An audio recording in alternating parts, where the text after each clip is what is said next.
죄는 죄를 낳고 라는 제목으로 말씀 증가하겠습니다. 우리는 지난 시간에 다윗이 범죄하고 회개한 사실에 대해 살펴봤습니다. 비록 하나님께서 다윗의 죄를 용서는 하셨지만 그가 지은 죄의 결과로 인해서 파생되는 여러 가지 후유증들과 죄의 대가에 대해서는 철저히 치르신다는 것을 말씀 가운데 살펴보았습니다. 그래서 먼저 다윗과 밧세바 사이에서 태어났던 그 아들이 죄의 대가로 인해 죽었죠. 그것은 근데 차라리 예고편에 불과했다 할 정도로 심각한 고난들이 오늘 사무엘하 13장에서부터 펼쳐지게 됩니다. 앞서서 나단 선지자를 통해 하나님께서 다윗에게 이렇게 경고하지 않았습니까? 사무엘하 12장 10절에 보면 이제 네가 나를 업신 여기고 햇사람 우리아의 아내를 빼앗아 내 아내로 삼았은즉 칼이 내 집에서 영원토록 떠나지 아니하리라 하셨고 여호와께서 또 이와 같이 이르시기를 보라 내가 너와 내 집에 재앙을 일으키고 내가 내 눈앞에서 내 아내를 빼앗아 내 이웃들에게 주리니 그 사람들이 내 아내들과 더불어 백주에 동침하리라. 너는 은밀히 행하였으나 나는 온 이스라엘 앞에서 백주의 일을 행하리라 하셨나이다. 그러므로 우리가 죄의 이러한 심각성과 그 영향력, 파괴력 이런 것들을 항상 깊이 생각하고 죄를 너무 쉽게 가볍게 보아서는 안 될 것입니다. 야고보서 1장 14절에 이렇게 말씀하죠. 오직 각 사람이 시험을 받는 것은 자기 욕심에 끌려 미혹됨이니 욕심이 잉태한 즉 죄를 낳고 죄가 장성한 즉 사망을 낳느니라. 이렇게 시험과 사망이라고 하는 죄의 대가가 단순히 자기 자신에게서만 끝나는 것도 아닙니다. 가족들이나 주변 사람들에게까지 피해를 입히고 죄가 죄를 또 낳는 이런 악순환이 펼쳐진다는데 죄의 심각성이 더 크다는 것을 또 알아야겠습니다. 오늘 읽었던 본문 13장 1절에서부터 우리는 이제 이 다윗의 악한 죄가 자식들에게서 다시 재현되는 것을 보게 되는 것입니다.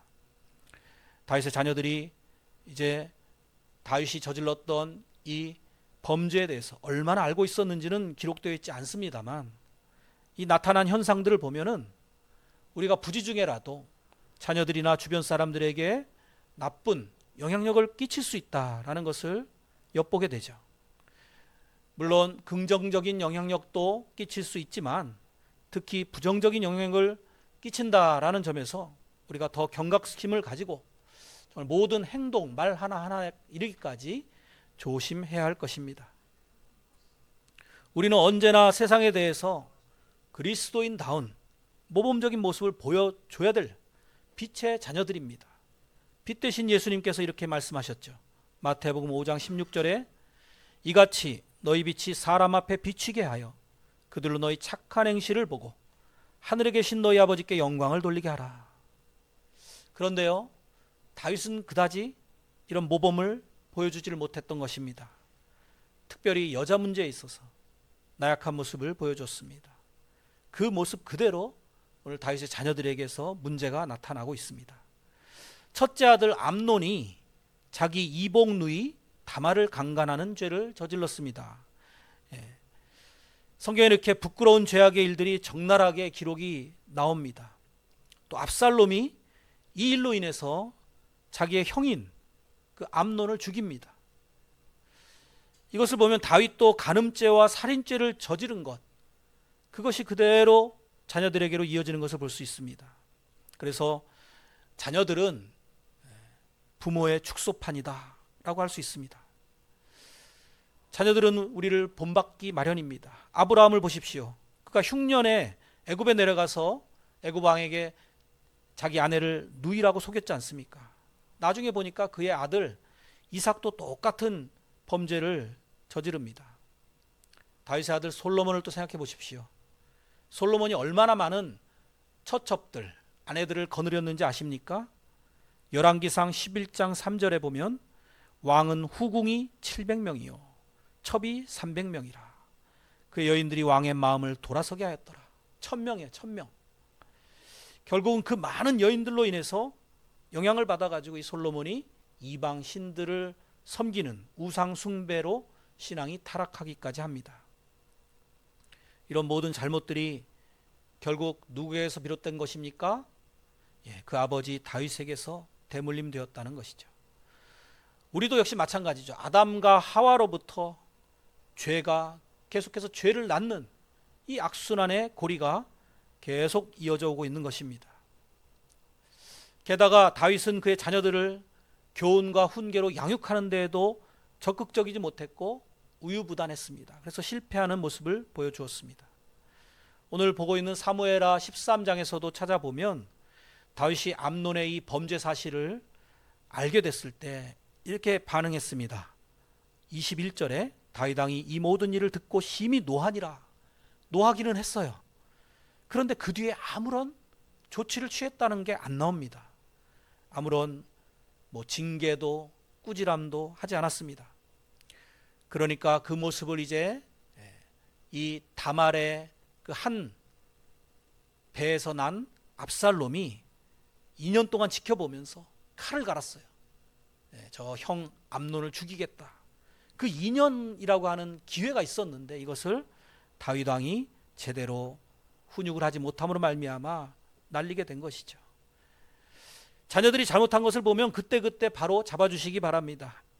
빨리 해결해 주지 않으면 곪고 썩어가지고 나중에는 더 걷잡을 수 없는 심각한 문제로 확대가 되는 것입니다. 엘리의 아들들이 그랬습니다. 제대로 된 훈육을 하지 않았기 때문에 불량자들이 되었고 더 죄를 마음껏 자유롭게 짓고 회개도 하지 않다가 결국은 하나님께서 데려가시고 말지 않았습니까? 자, 이제 우리 본격적으로 오늘 다윗 가문에 일어났던 이 비극적인 죄악의 현장을 살펴보겠습니다. 우리가 이런 일들을 대할 때에 단순히 어떤 지적인 호기심을 만족하는 수준에서 읽지 마시고 이런 사건들이 실제 우리 주변에서도 얼마든지 일어날 수 있다는 것을 생각하면서 반면교사로 삼기 위해서 또 경계로 삼고 주의하기 위해서 잘 살펴봐야 되겠습니다. 1절과 2절 읽겠습니다. 그 후에 이 일이 있으니라. 다윗의 아들 압살롬에게 아름다운 누이가 있으니 이름은 다말이라. 다윗의 다른 아들 암논이 그를 사랑하나 그는 처녀이므로 어찌할 수 없는 줄을 알고 암논이 그의 누이 다말 때문에 우라로 말미암아 병이 되니라. 먼저 이 사건을 잘 이해하기 위해서는 우리가 1절에 나온 이 다윗의 세 자녀들의 관계를 알아야겠습니다. 이 암논은 아히노암이라는 어머니와 다윗 사이에서 태어난 장남이에요. 그리고 다말과 압살롬은 그술왕 달메의 딸인 마아가와 다윗 사이에서 태어난 자녀들입니다. 그러니까 암논과 다말은 이복 남매였던 것입니다. 그런 암논이 다말을 사랑했다라는 것이죠. 암논은 특히 장남이었습니다. 그러니까 그는 황금 수저를 물고 태어났다라고 볼 수 있습니다. 앞으로 그가 살아가면서 어마어마한 명성과 지위와 부와 권력을 계승할 수 있는 이러한 위치를 타고난 것입니다. 그러나 이것은 그의 거룩함이라든지 온전함이라든지 하나님과의 관계에 있어서의 믿음이라든지 이런 것들이 저절로 좋아질 것을 의미하는 것은 아니었죠.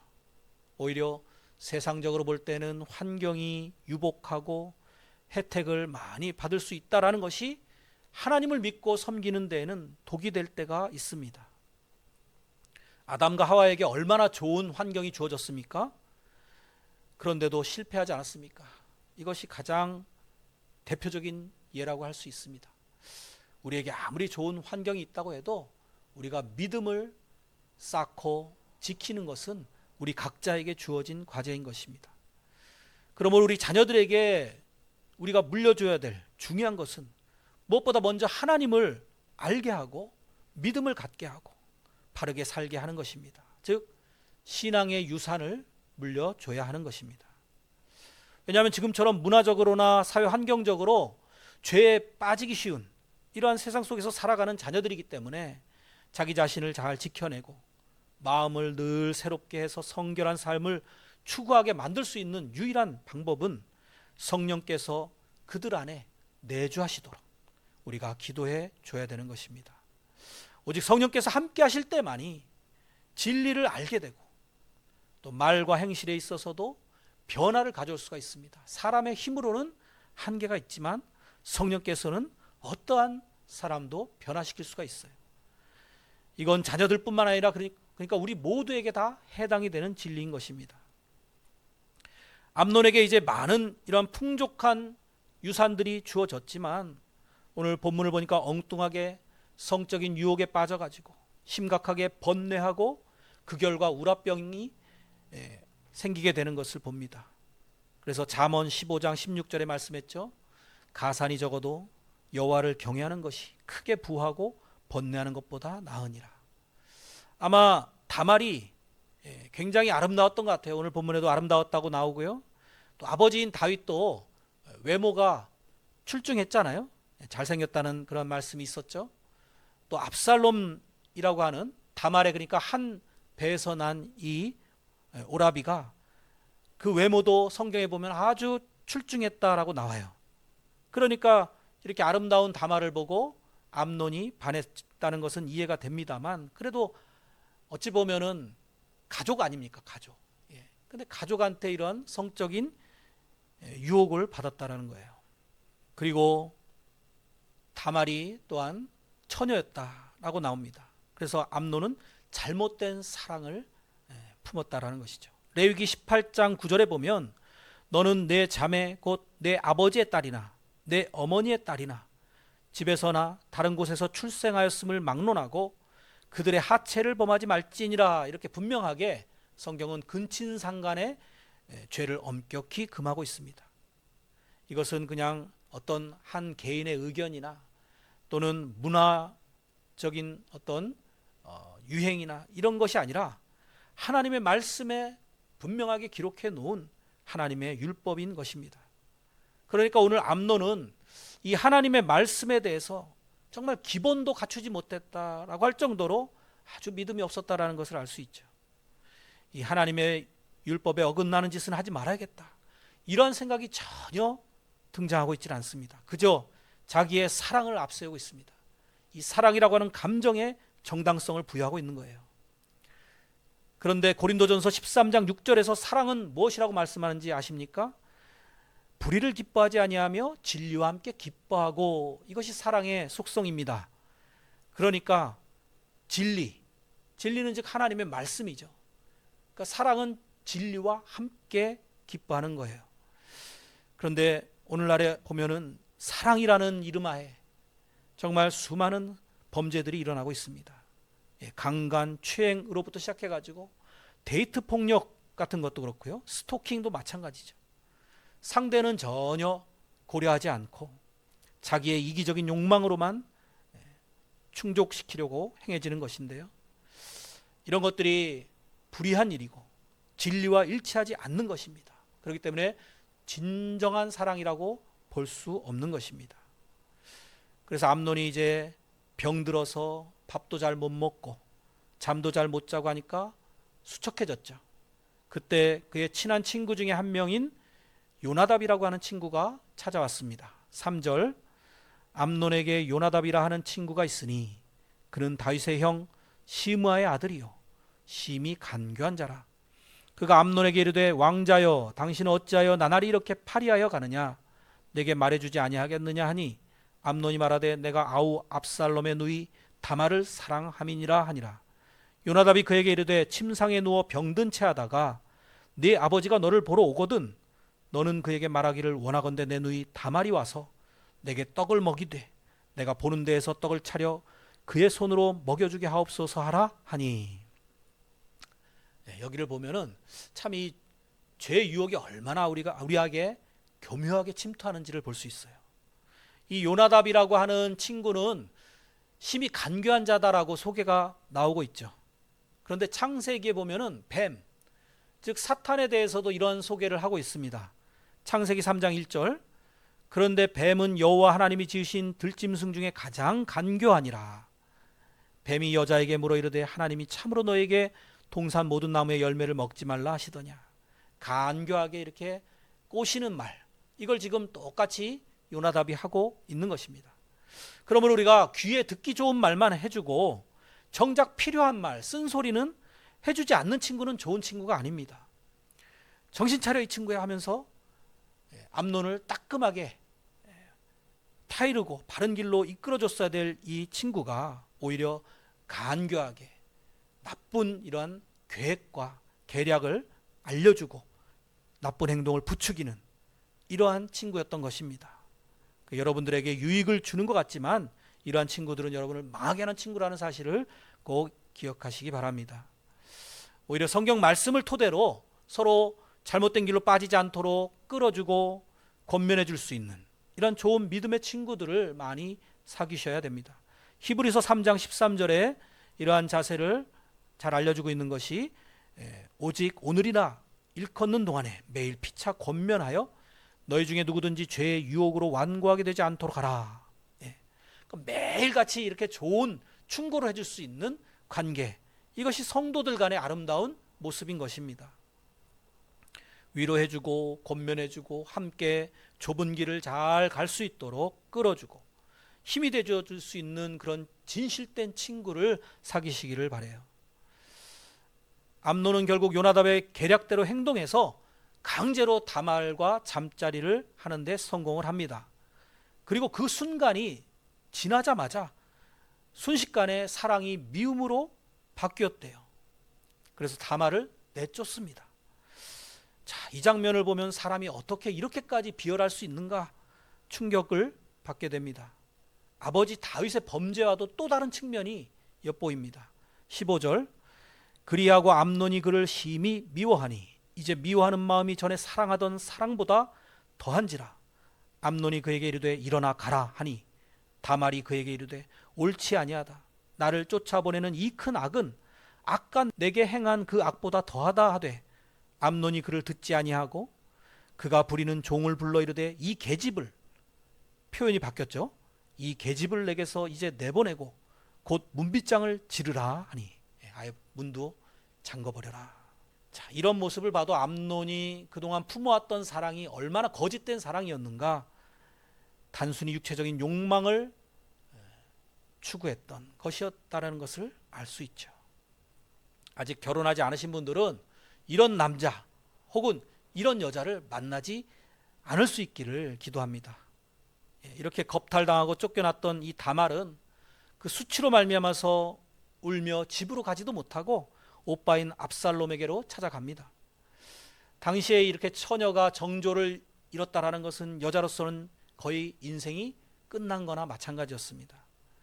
그래서 그 누이가 당한 이 엄청난 일을 듣고서는 압살롬이 이제 일을 가는 것이죠. 그래도 자기보다 더 형이고 이제 왕위를 물려받을 수 있는 위치에 있었기 때문에 당장 어쩌지는 못하고 복수의 칼날을 갈기 시작했습니다. 그렇게 무려 2년 후에 이제 양털 깎는 추수잔치 때가 돼가지고 많은 사람들을 초대하게 됩니다. 그때 이제 암논도 초청을 합니다.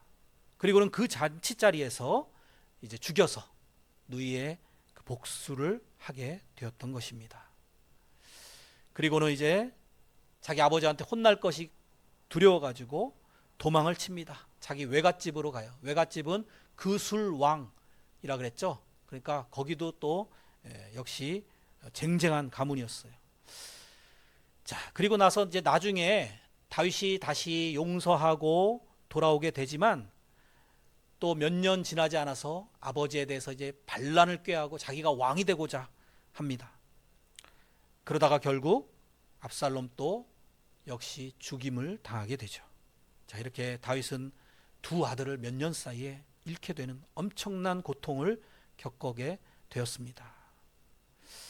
매우 암울하고 처참한 이런 일들이 성경 속에서 이렇게 나타날 때 우리 성도들이 다 기억해야 될 것은 그래도 예수 그리스도 안에서의 소망과 구원을 바라보시고 잃지 않는 것입니다. 만약에 이 암논이 죄를 지었지만 회개를 했다면 어땠을까? 이런 것을 묵상하는 거죠. 다윗은 회개하고 하나님으로부터 용서를 받았지 않습니까? 그런데 암논은 회개하지 않았습니다. 물론 다윗처럼 선지자가 와서 경고하고 그 부분을 깨닫게 해주지는 않았죠. 그러니까 사실은 다윗이 아버지로서 그런 역할을 해줬어야 되는데 그 부분도 매우 안타까운 부분입니다. 어쨌든 암논이 회개를 하고 자기 잘못을 수습하기 위해서 애쓰고 다말을 잘 위로하고 책임을 졌다라고 하면은 아마도 다른 미래를 얻게 되지 않았을까 생각이 됩니다.